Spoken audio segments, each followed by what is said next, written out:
This is MRN Crew Call, brought to you by Hercules Tires. Families in racing, they've been together forever and ever since the start of racing. Families have raced together, and from the state of Connecticut is the Zipadelli family. Greg Zipadelli, a two-time Cup Series championship winning crew chief and the present competition director over at Stewart Haas Racing with Tony Stewart and Gene Haas. His brother, Scott Zipadelli, also a NASCAR champion, winning that championship a couple of years back with Brett Moffitt at Hattori Racing in the Truck Series. And Scott's just one of the really neat guys in the sport. I'm Steve Post. This is Crew Call on Motor Racing Network, presented by Hercules Tires. I'm a pit road reporter, and guys like Scott Zipadelli are the ones that I love to talk to when you go to the racetrack each and every weekend. Citywide to countryside, whatever you drive, wherever you go, Hercules has the value, selection, and industry-leading warranty to get you there no matter where the road takes you. Go to HerculesTires.com. There you can find the nearest authorized Hercules retail location to you. Plus, you can use the tire tracker to find out which Hercules tire fits your vehicle the best. That's HerculesTires.com. Hercules Tires, ride on our strength. Welcome back. It is Crew Call here on Motor Racing Network. So glad to have Scott Zipadelli joining us via Zoom call. Hello, Scott. Welcome into Crew Call. Thank you. Good afternoon. Man, it is great to catch up with you. I'll tell a little bit behind the scenes here. Scott and his family, his brother Greg, used to do a snowmobile charity ride up in upstate New York. And so got to know Scott and Greg and the entire family really, really well. Man, I'll tell you what, Scott, I know we're all busy and wide open, but we had some good times on that snowmobile ride, didn't we? Yeah, a lot of things we probably can't talk about on air here, but I tell you that is just an amazing area up in the Adirondacks and so much fun. I don't know what happened to all of us, but are we getting older or just getting busier? But we need to do this again because that's fun. It just wonderful time of hanging out. And one of the things that struck me, getting to know your brother, getting to know you, getting to know your mom and dad, your sister and everyone, is family is so important to the Zipadellis. And your brother, obviously successful crew chief. Were you guys growing up, were you guys always a tight-knit family that did everything together? Yeah, we were. Yeah. Been blessed with, mom and dad that we still married today and sat down every day, 5:30, 6 o'clock for family meals at the table. And Greg and I went outside and rode our dirt bikes and played in the woods all through, young childhood to as adults. So family is absolutely everything. And sometimes you don't realize that until you get a life reset or you see somebody else gets a life reset. But it's it's a top priority. Yeah. Where did the racing fit into the young Zipadelli boys? How did you guys get the racing bug? My dad worked on race cars when we were little. He had a shop behind the house and he built motors. And my uncle had a modified, and as far back as I can remember, 4, 5, 6 years old, there was a race car in the backyard, and Dad was leaving for the racetrack, and that was just something we did and aspired to do as little kids, because that's what your dad did, right? Your uncles did it, and we didn't play much stick and ball stuff. It was pretty much work on cars. That was an amazing time. New England modifieds, what was that, 20 years ago? Boy, I'm telling you what, that was the heyday of something really special up there too. You had some great racers, great racing up in that area. Oh, it's amazing. And they don't get the credit they deserve up in England, to be honest with you. But there was so many great racetracks in New England. And unfortunately, losing some of them, every year, one will close up for unfortunately, it becomes a mall or apartments or something, but yeah, so they're just racers up there. That's, it's what they do. Well, your brother moved south, started to have success in NASCAR racing, and kind of walk me through your decision to follow him, how you arrived at the decision that the Southeast was where you needed to be as well, Scott. Well, when my uncle closed up the race team, we all kind of went our ways and worked on different teams. And I went to work on a road course race team, a guy named Lou Rettenmeyer from Oxford, and we worked on some Trans Am cars for Paul Newman. Did that for a few years, and then I started racing again myself, and I raced until I was just about 29, and I realized that, yeah, probably not going to make it as a driver. So between Greg and very good friend Mike McLaughlin just telling me, man, you just need to pack your stuff and get down here, because you're wasting your time up there racing if you want to do it for a living. Just get down here and it'll all work its way out. And I did. I packed up my stuff and said I'll go down there for a little while and give it a shot, and I never went back. Was it tough hanging up the helmet as far as a driver goes? Yeah, I mean, I enjoyed it. I had a lot of fun. It was fun, but I wished I had not taken it so seriously to where I could have enjoyed it more. But sometimes when you're so focused on winning or excelling at something, you lose. I think you miss something. Did you ever do something you try so hard that you're missing obvious things? Mm-hmm. You're not looking at the right things. And yeah, I tried really hard, but it's, as a fabricator, worked day and night in my shop trying to make money to make a living and pay for racing, and you just get to a point where it's not going to happen. Let's either going to stay there and race as a hobby, Yeah. or my brother had moved a few years earlier, and he walked right into a very successful career down here, and I just kind of followed his way and kind of made my own way here. Pretty neat stuff, that's for sure. You worked for a time at Joe Gibbs Racing with him, and then you ventured out on your own, which is neat. You're at Hattori Racing now. Both of you championship winning crew chiefs in the NASCAR world. So I think it's gone well. Was there ever I know growing up at school, I had an older brother. Was there ever the older brother, younger brother thing where people would compare the two of you, or did you run into much of that? I think in Greg's, at the top of his career, you would get a lot. When you're going to be a Cup crew chief, when you can be a Cup crew chief. And, yeah. When I came down, I went to work for a Bush team at the time, George Debidart. You remember that name? Yeah, I remember George. And then I had to go back home for a while. Yeah, I lost my job there, and I used to travel back to Albany and work for Brian Goey. Okay. And we did some races with Mike Stefanik and worked on the dirt cars, and I worked my way back down here and eventually got a job with Ray Everham on the 19 Cup car. And then a place opened up on the 18 Cup car, and Jimmy Maycar gave me an opportunity there, and it just kind of spiraled from there. But I think what people don't understand is we're all such different people. Yeah. We're individuals, and I never aspired to be my brother. Mm-hmm. I aspired to be the best me. We're just different, right? So you can't be somebody else. You got to be the best who you are. If I was going to be like anybody, I'd probably want to be like my dad, because he's about perfect. But as far as career-wise, I think we all want, anybody on racing wants to win and wants to be a successful crew chief or driver, but I think you have to have realistic expectations. And I left the Cup Series and went to be a crew chief on Xfinity Series nationwide and spent several years there and got to win races. And then this has led me to the Truck Series, where I can be more hands-on, which I like. I like building things. Where you can't do that in the Cup Series or the Xfinity Series today. It's 100% engineering. So this gives me 2 days a week I'm engineering, and 2 days a week I'm in the fab shop. So it fits my personality probably better than Greg's personality. Yeah. Does it fit with the schedule too, with 25 races and a little bit more of a life away from racing? Does it fit with that as well?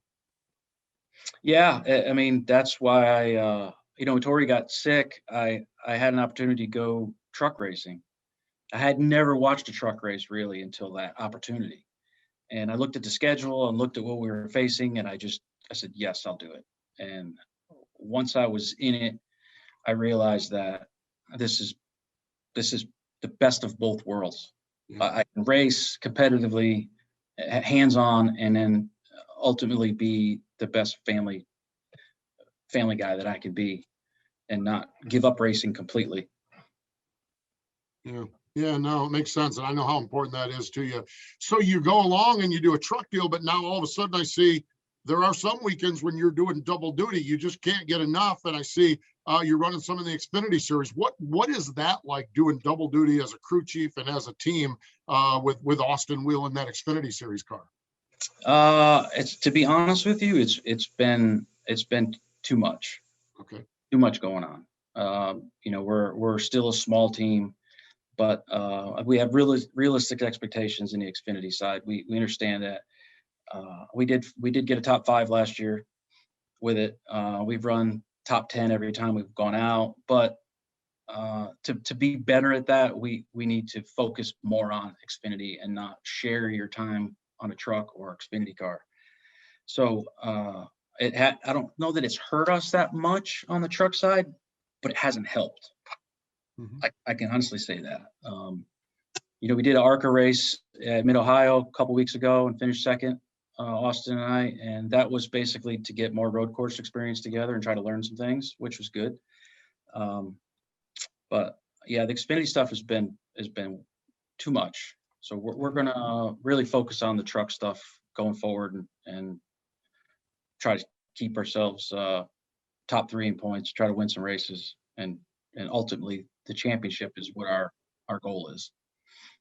When I look at your season in the trucks, the poster child for what you guys are doing is Denny Hamlin, leading the points, running up front, everything but winning. You guys are probably in a little bit better spot point-wise than Denny is. He's faltered a little bit here recently, but how important the urgency to win, to try to check that one off, where are you guys at with that? Yeah, that is so frustrating. We've been actually talking about it today with a few of my key guys, and like, where was the worst performance we had all year? And that would be Coda. I don't know. You can't pass. It was raining. We were in the top 10 and got wrecked early, but we've been top 5 every single week.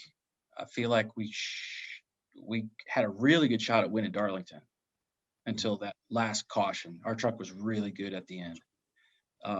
Kansas, we're leading with 1 to go, and you get drafted and passed. Like, top 3 here, I don't know. We just looking at it. What do we have to do to win? I don't know if there's a right answer for that, other than do everything right and maybe not focus so much on winning, but continue to do what we do and continue to work on our truck, get better, and take some risks. I think I've figured something out in the last 3 weeks that, in the past, I feel like we've won races because our truck handled the best. Yep. Where something's different this year, where it's not really the best handling truck wins the race. It's whoever can get out front can win the race. There's a great equalizer this year. I'm not sure what it is, other than the tire has changed than what we used to run, where we had more fall off and we worked on our balance more. Now it's, man, my truck doesn't drive great. I'm not really happy. Well, I'm sorry, you're going to have to stay out. We're going to gamble. And that's what's won races this year. It's not pitting, giving up track position and driving from 10th back to the lead and winning races. That's very seldom happened this year. Yeah, I think about that because you're one of the guys that grab on pit road, Jeff Hensley, guys like that can kind of break things down. And now that you mention it, I don't recall a race where we always ask about the fuel window and then what's your tire fall off like. And it doesn't seem like tire fall off has been an issue hardly at all this year. Now that I hadn't thought about it, but now that you mention it, which yields track position becomes king then. Yeah, we run, Nashville qualified 3rd. We run 2nd the first stage. Lost 2 spots on a restart to 2nd stage. All of a sudden, truck doesn't drive very good. Now we're going from 2nd to 4th. little bit tight running second, balance is worse running fourth. I said, well, all right, bring it to me. We'll work on it so we're better at the end of the race. Well, I don't know if we made it better because now we're 10th and nobody could pass. You could not pass. You're just stuck, and it's very frustrating. If we gambled and stayed out, same thing. Almost every single race has been this exact same way. Yeah, neat stuff. Fascinating stuff. It really is when you break down the races and look at it from your perspective with your team, obviously, which is what you do. Up next, we have Knoxville Raceway, dirt track racing with the truck. Scott, what are the challenges? What is that like? I've never been there. Yeah. Huge challenge. Been watching some videos. Watched the race there the last week. Don't really know what to expect, to be quite honest with you, other than we know it's not going to be anything like Bristol. The grip level is probably going to be more like Eldora because it's the way they take care of the racetrack and prep it. But it's flat, big sweeping corners. We don't really know what to expect. We're just going to focus on not hitting anything, right? Yeah. Finishing, and it's really going to come down to Austin not trying too hard. Don't push the truck too hard because there is not a lot of grip. So you just have to be really, really smooth and really easy with the throttle, and just work on keeping your momentum up and don't overdrive it. The good news is you do have a little practice. So when you go out there, is that practice session, not that they're long anymore, it seems like, just kind of get your bearings on Thursday night there at Knoxville? Is that kind of just it's just the basics? Yeah, it's really it. Just kind of get a view of the landscape. Hopefully you can run at a decent pace where you can kind of work on your attitude of your truck, make sure it's not rolling over too much, make sure it's not dragging the ground, try to keep it flat. And as far as adjustments go, it's so hard. You gotta just keep moving around, looking for moisture and trying to stay in the moisture where the grip is. Away from the racetrack, Scott, one of the other projects that you're involved with and have a passion for is your hunting. Your brother and a mutual friend of all of ours, Hal Schaefer, do a program called Drop Zone TV that's on, I believe, the Outdoors channel. Have you had a chance to get out and do much hunting? And what's your status as far as that show goes? Yeah, no, we didn't do any last year. My brother did go a few times with, because of the COVID, but this year we're working on some trips right now. I love being in the outdoors. That's something we also grew up with. My dad used to take us hunting and fishing all the time. So it's to me, it's a passion of, as soon as I would leave the last race in Miami, which is such a disappointment, we're not doing that anymore. I'd go from Miami to Alberta, Canada, and spend 7 days there with my best friends from Connecticut hunting. And that was my personal reset for the year. Kind of, unwind, spend time in a cabin, work, climb a lot of trees. But that's changed. It's hard to get up there and do that now. All the regulations and stuff has changed. But yeah, it's a great time to just to get out and have some fun and enjoy Mother Nature. So hopefully it's a great show. Show's doing very well. Hal and Greg do a great job with it. So hopefully we can have some fun. Is part of it, to me, we live in a loud world. The NASCAR world is loud. Obviously the trucks are loud and everything, but we're to the airport, to the hotel, to the track, to the shop, is part of that appeal to hunting the contrast and the quiet nature of it? Yeah. It's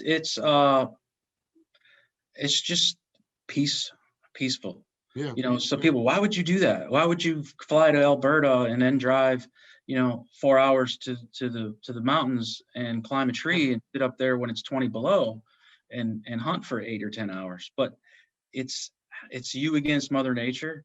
Mm-hmm. And you've got to be strong enough to weather the elements and then to shoot a trophy trophy animal, whether I enjoy mule deer hunting. You've got to put your time in. And these animals are so smart and so strong and so tough to live in in that environment that it is. You do a lot of thinking.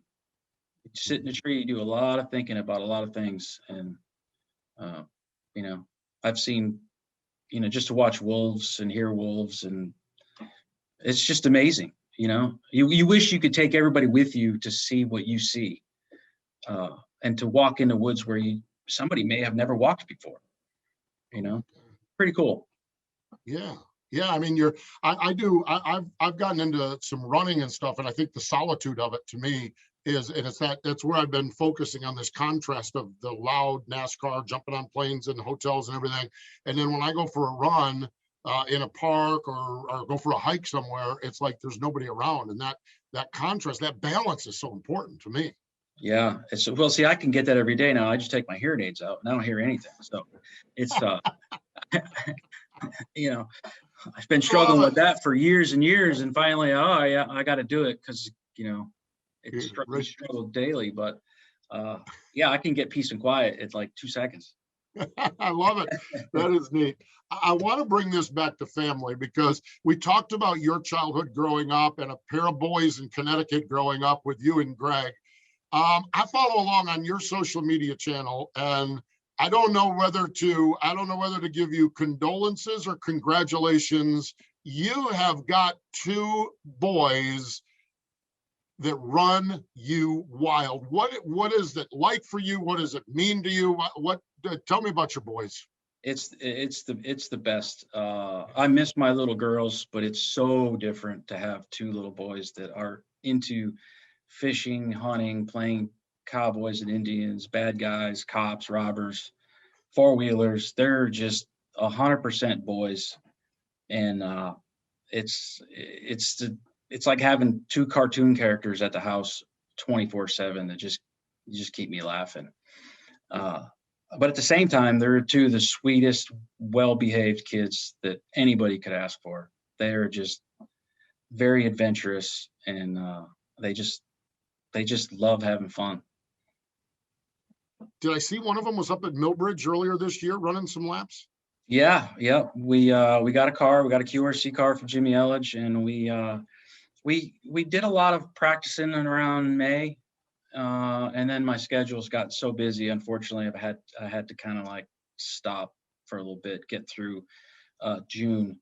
But in July, mid-July, we're gonna get back out there and do some more testing, and he'll run some more races. But he did good, and then I put my 5-year-old in it one night testing, and he did amazing. So I'm probably in trouble here because he wants his own race car now. But it's fun. It's just a lot. It's just a lot of fun. There's no pressure on it for the kids. We just go have fun, and it's teaching them how to drive stuff and responsibility and making new friends. And honestly, I want to teach my kids how to lose. If you can learn how to lose and do it with and be proud at you learn how to win at that way. So hopefully they'll learn some lessons. I have one of my daughters. She started playing soccer, and they came right out the first year and won every game. And I was just like, it's wonderful. I'm happy about that. But I agree with you because life is not winning every game. You're not going to win every game. You're not going to win every race. You're not going to win every decision with anything. And that is such an important part. And I think that's a big thing. Here's the reality of it. The best driver in the history of motorsports has more losses than wins. That's right. I mean, it's just a way of life in our business. You got to learn how to lose. I know some people say that's a crazy statement, but for me, you got to learn how to lose and be humble about it. Learn from your mistakes or things you could have done differently, and don't make the same mistake twice. Mm-hmm. And realize that not everybody's a winner. I realize I'm not going to be a 2-time Cup Series championship crew chief. Right. But okay, but I can go for the 2nd truck championship and be just as happy, right? Yeah. So I want my kids to learn how to win and lose with pride and just have fun. Yeah. Have fun. That's for sure. Have fun. Yeah. Yeah. Life's short, that's for sure. And that family element of it, I know is so important to you. It comes from your mom and dad, who are just wonderful, wonderful people. You said, I had to chuckle early on when you said your dad's the best. I said, well, I'll argue that my dad's better, but I'll put your dad at number 2. We actually, at one of those rides or something, we got a chance to ride to the airport or to ride somewhere to pick somebody up. And we just riding in a pickup truck with just your dad. Now, I'm telling you what, you're right. He's a cool dude, and looks like you're doing all right as well with the father duties. I'm trying my best. I'm learning from my mistakes and just want to be the best father I could be for my kids and teach them all I can. Not a better job or gig or task in the world, that's for sure. Yeah. Scott, we appreciate the time joining us here on Crew Call. Thanks for sharing a little insight into your life and into the truck series and what you guys are dealing with over there at Hattori Racing. Always appreciate it. Good to catch up with you at the track, and good to catch up with you here on our Zoom call. Thanks for joining us. All right, buddy. Thank you, Steve. Talk to you soon. Scott Zipadelli from Hattori Racing joining us here on Crew Call. Sir, are you aware you were going 40 miles an hour? This is a residential area. Sure, but I'm on my lawnmower? Wait, am I getting a ticket? No, I've just never seen anyone top 9 miles an hour on one of those bad boys. And mow their entire lawn in 30 seconds? What got into you? Well, it did fuel up at Sunoco this morning. At Sunoco, we know how to fuel peak performance. We've been doing it for American racing for over 50 years. Fuel your best. Always great to catch up with Scott Zipadelli, one of my favorites in the garage area. The NASCAR Camping World Truck Series is off this weekend. Next weekend, it is off to the famed Marion County Fairgrounds in Knoxville, Iowa, for the race there, 150 laps on Friday night. It is going to be really, really neat. The Corn Belt 150, I believe, is the name of the race. Motor Racing Network is going to be there, but before we get there, we're going to be in Road America this weekend. We have got 2 programs on Saturday afternoon, 12:30 Eastern time. We have the practice show on Motor Racing Network. And then at 2 o'clock, it's the Henry 180 for the NASCAR Xfinity Series. We'll stay right up in Wisconsin at Road America on Sunday at 11 a.m. Eastern time. It is pole qualifying for the Cup Series. And at 1:30, it's the Jockey Made in America 250 presented by Quick Trip.